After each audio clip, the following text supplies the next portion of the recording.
Welcome to Beyond Wealth, Success Unscripted with Matt Calnan. Discover the personal drive, professional journeys, and business strategies that have made a real impact. It's success from the inside out.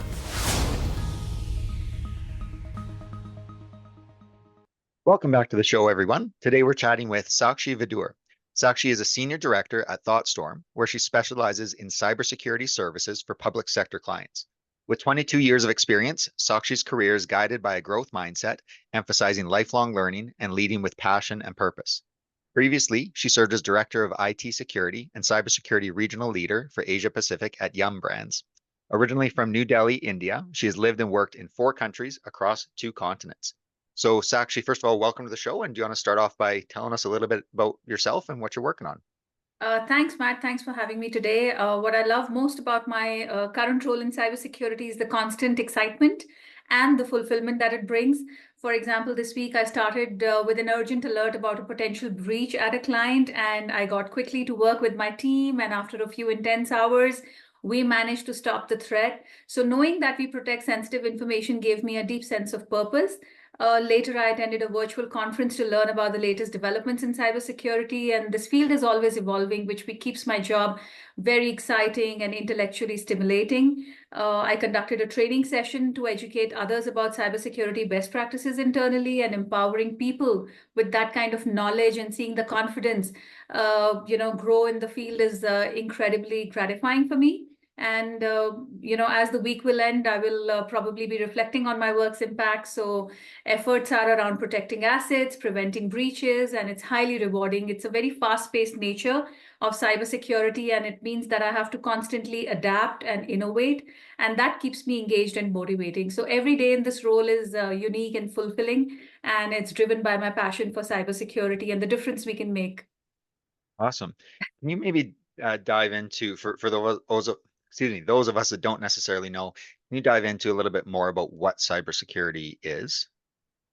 Sure. So, I can start with a story that I was having a coffee with an industry peer lately who's a chief information security officer for a large organization, and he was not looking very good. So I asked him what's wrong, and he sighed, and we began to discuss, what the challenges that we are facing in cybersecurity, and that will help understand what is cybersecurity.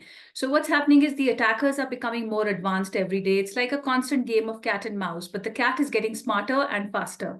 So there are sophisticated phishing emails coming in. I'm sure you're getting those spam calls, spam alerts, and these are very trusted institutions that are being mimicked so well that even experienced users can get fooled. So just last week, an organization was dealing with a phishing attack that compromised sensitive data, and that email appeared to be coming from a CEO. Then there's ransomware. So it's no longer just a concern for the bigger organizations. Even the small businesses, local governments, public organizations across the globe are getting hit. I recount a recent incident where a public library in Canada was targeted recently that led to a significant disruption in services and a heavy ransom demand. So with everyone moving to the cloud, it's a whole new ballgame. We have to ensure that data is protected across multiple environments, and that's not easy. Employees are now working remotely across organization, accessing cloud services from home networks that are not as secure as the office environment. So, everything needs to be verified continuously. We can't just trust the devices that the users are using by default anymore. Also, the regulations are getting stricter. We are seeing regulations coming in AI, in privacy, across other frameworks that are forcing to up our game, which is good, but it also adds the pressure. So companies now need to be very transparent about their data practices and ensure that they meet the compliance standards. That can be a daunting task. AI and machine learning are really helping, but they are enhancing the threat detection and like the automation responses, but it's still a race against time. So my team is using AI to filter out spam, phishing alerts more effectively. That reduces the risk of the human error. But the good thing is, Matt, that awareness is growing. More companies are investing into cybersecurity training, advanced security products. It's an uphill battle, but we're getting better equipped to handle it. So as I was finishing up the coffee with my colleague, I couldn't help but reflect how cybersecurity has actually become an integral part of our daily lives, both personally as well as professionally. So there are challenges that are daunting, but with continuous adaptation and vigilance, we can stay ahead of the threats. Awesome. Yeah, thank you for that overview. And how did you get into this field? What's your background? Absolutely. I'm really excited to share. In fact, my background, like you mentioned, I come from New Delhi, the capital of India. I was born and raised there, and that's where my career adventure began. I started off as a risk manager with the largest private life insurance company in India, and it was entering a whole new world full of challenges, opportunities. I spent 13 years out there in and out of cybersecurity and risk management. So that set the stage for what would become an incredible career for me. And I love good challenges. I switched gears. I moved to internal audit. That expanded my skills and gave me a deep understanding of how the organization really works. So, moving on, I was, in 2013, actually, a significant turning point came in, and I took a big leap into the world of retail tech, and I joined Yum Brands. This is the company that owns KFC, Pizza Hut, Taco Bell. I joined as the cybersecurity leader for Asia Pac restaurants. So being stepping out of the India role gave me a whole new perspective. It's the largest restaurant company with 50,000 plus restaurants in more than 150 territories. I earned a couple of promotions, and eventually I was seeing security for all the three brands across 23 countries and 100 plus franchisees. So this shift exposed me to new cultures across Japan, New Zealand, Australia, the global challenges, taking me from Singapore to Dallas, Texas, and I spent 7 years there. In the midst of all these career moves, I also became a mom. So I'm married and I have two wonderful boys, and balancing family and career has been an incredible part of my journey. But yes, in 2000, just last year, I moved to Calgary as a part of a family relocation, and I've restarted my career journey in Canada. And also, I'm involved in giving back to the society. I'm a mentor for a education program for women from villages in India to bring them into cybersecurity. So yeah, overall, my career has moved me across three different functions, three continents, diverse industries, and it's been my love for learning and willingness to, embrace change and challenges. Yeah, that's great. How old are your boys now? My boys are 12 and 11. They're 1 year apart, so they're pretty well settled here. Yeah, that sounds like a handful of an age though. Yes. Lots on the go, lots on the go. Um, so what kind of prompted that move to Calgary then? You said kind of a reset a little bit, but what drove that for you? This was more about giving my kids that kind of, experience, a global experience. I have worked in different countries in different mindsets. I wanted my kids to get education in Canada, the world-class education system of Canada. So that's what brought us here. And you talked a little bit about working with women in India and the smaller villages and helping them get into cybersecurity. What does that look like? Is that like, are you through an organization and what are you guys doing? So basically, I'm working with a program by Microsoft and by the Data Security Council of India, where we are training women from villages to enter the field of cybersecurity who are doing their basic college graduation, giving them a residential training course on cybersecurity. So I'm a mentor to them. I'm giving them training on the soft skills and aspects of, how to build a career, preparing them for interviews, getting them into jobs in companies like Deloitte. So giving them that kind of exposure. So Yeah, not just the training, but end-to-end placement as well. So giving them a wholesome career. And I feel like it's very important to give back to the society. By sharing my knowledge, I think I can make a positive impact on the world. And I want to take every opportunity to, to support them. yeah. And correct me if I'm wrong here, but I think you're probably working in a field that would be relatively male dominated, or at least historically has been. What are some of the challenges of that you've had to face being a woman in that field, and maybe what doors have you been able to open up for other people? Absolutely. That's a great question. Actually, it's a world where the boys club mentality prevails, and, it's easy to overlook for some. But yeah, I firmly believe that, the differences that men and women bring together makes the team stronger. I feel that we have men and women have unique strengths that they bring to the table. And instead of, confirming, I've always celebrated those differences as a team leader. And I've always found that women excel in many areas, and they sometimes even outshine the boys. So it's very important. Diversity is the greatest asset, and that's how that should be,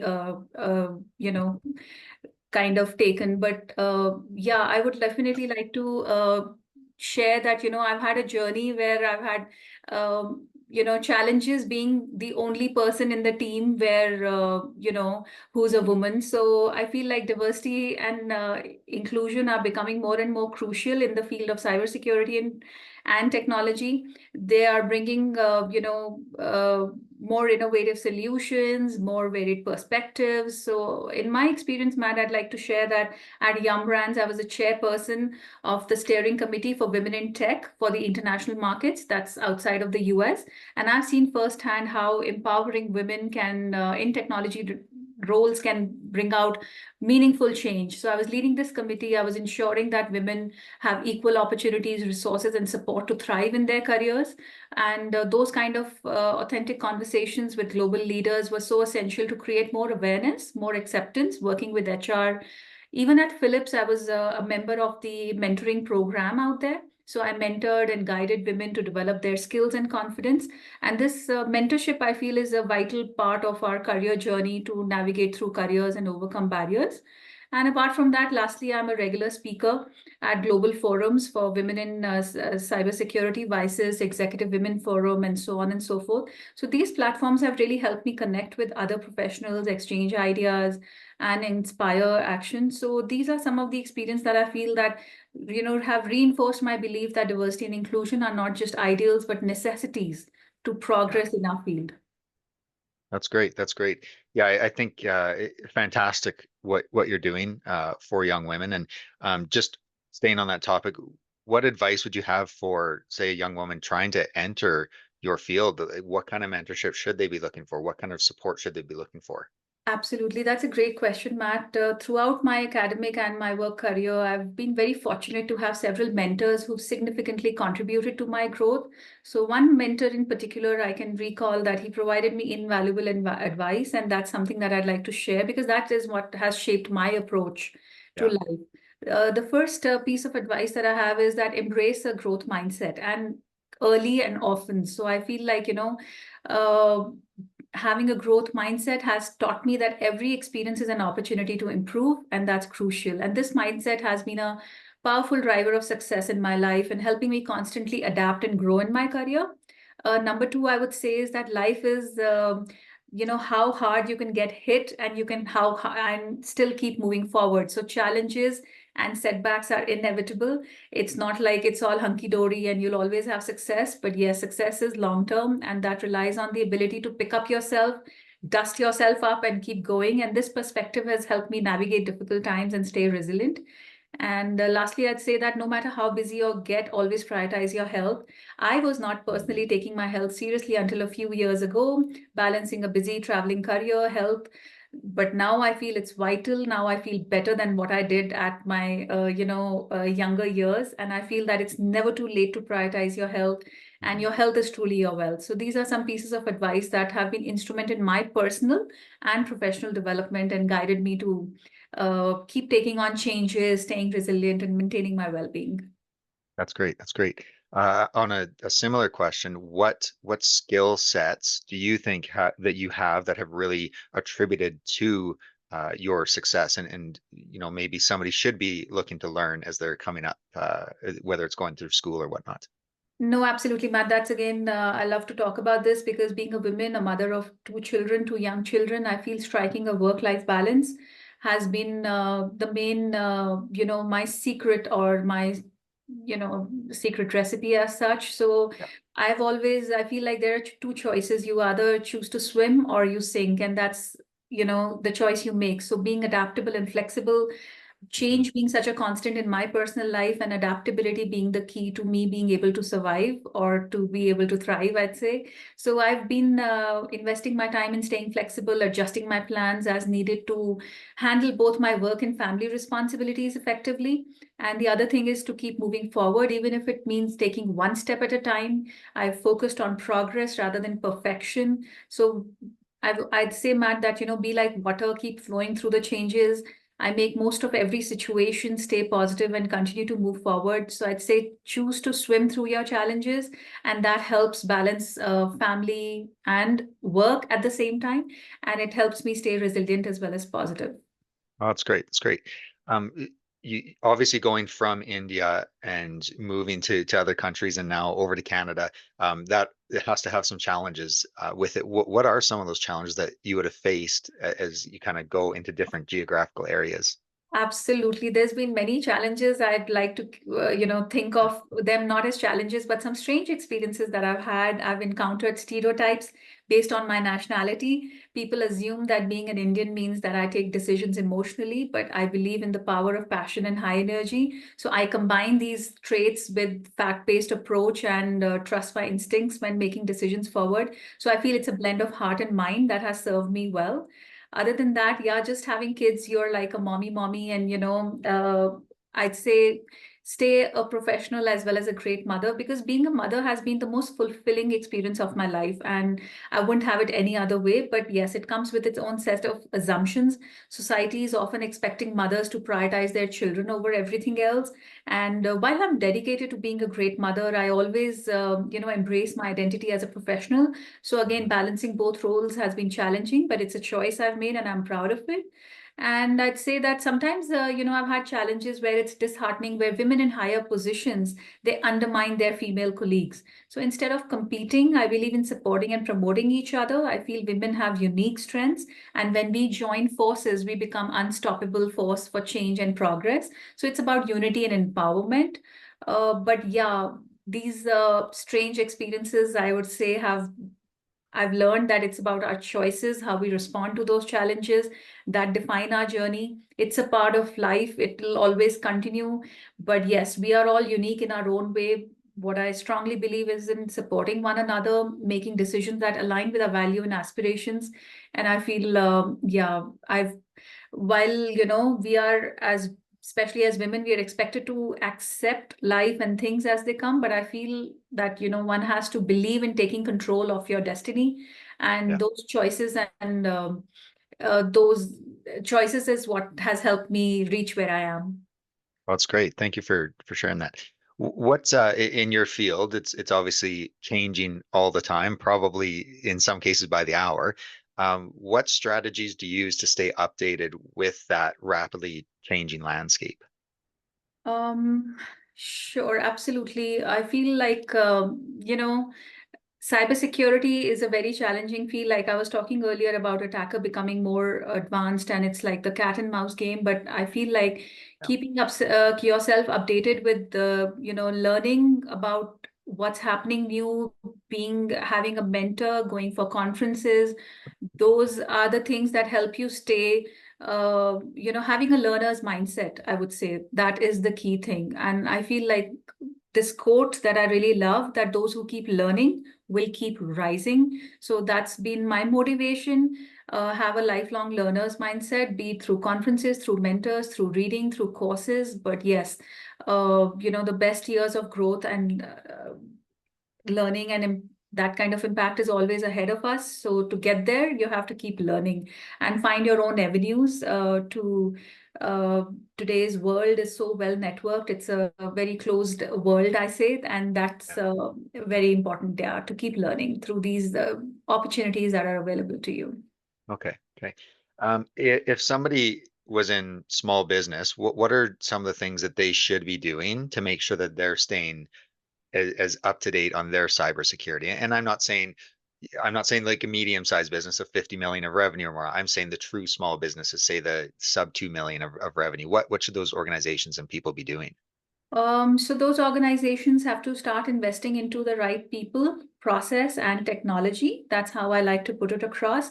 Have people who are responsible for security have that position in your team, that hire those people, invest in that kind of people and leadership to lead a cybersecurity function in your team. Invest in the right kind of policies and processes, having the tone at the top that is right from the senior leadership down. It should be a priority. Cybersecurity should be as important as any other risk that an organization is facing. And then, of course, invest in the technology and the tools that are available in the market to, depending, again, it depends on the industry, upon the whether you're a regulated industry or not, whether you are, what kind of customer base you're facing, what kind of data you're controlling. So it depends on a lot of factors, but broadly speaking, yeah, I'd like to put it across like that. Yeah. Okay. Yeah. No, it's great. Yeah. I mean, obviously, there's cybersecurity is one of those really, really big topics. And for small businesses, it's a little bit tough to wrap our heads around sometimes. But I was working in an organization a long time ago, 15 years ago or so. And I remember we had an IT person there, and he said, there's two types of people in this world. There's people that have lost data, and there are people that are going to lose data. It's always funny because that kind of comes into the cybersecurity world as well there, and it's funny when you think about it from that perspective, because there are a lot of issues with ransomware and things like that happening today. It's a lot more prevalent. If you were to maybe have one piece of advice, one nugget of advice for somebody trying to get into that field, and maybe we'll say specifically a younger woman getting into that field, what would that be? I feel like the advice that I have is that be confident and say that you can do this. There'll be many forces that will be telling you that this field is not for you, or it's difficult, it's a man's world, but don't shy away from those challenges. Keep yourself up to date by keeping yourself doing the right certifications, because cybersecurity, again, it's a big field. You can go into many different other areas. So I feel like having that confidence, especially when you're stepping out of your comfort zone, is to learn the skill and it's not impossible. I'd say that, this is not a field that is, there's any rocket science or it's impossible. If you have the right attitude, if you have the confidence to learn new skills, you can achieve things that you may have thought as impossible. So I feel, embrace those difficult tasks and obstacles as opportunities for growth and improvement always. And just say to yourself, I can do this. And I think that's my only advice to anybody who wants to get into this. That's great. That's great. If somebody wanted to learn more about what you're doing or connect with you, where would they go for that? I'm on LinkedIn as Sakshi Vidur, and I'd love to connect on LinkedIn and take it forward from there. Awesome. Well, that's great. I certainly appreciate you being on the show with us today, and look forward to seeing more out of you guys in the next few years, and wish you all the best of luck. Thank you so much, Matt. Appreciate it. Thank you, Sakshi. You've been listening to Beyond Wealth, Success Unscripted with Matt Calnan. Want to be our next guest? Visit beyondwealthpodcast.ca/guest. See you on the next episode.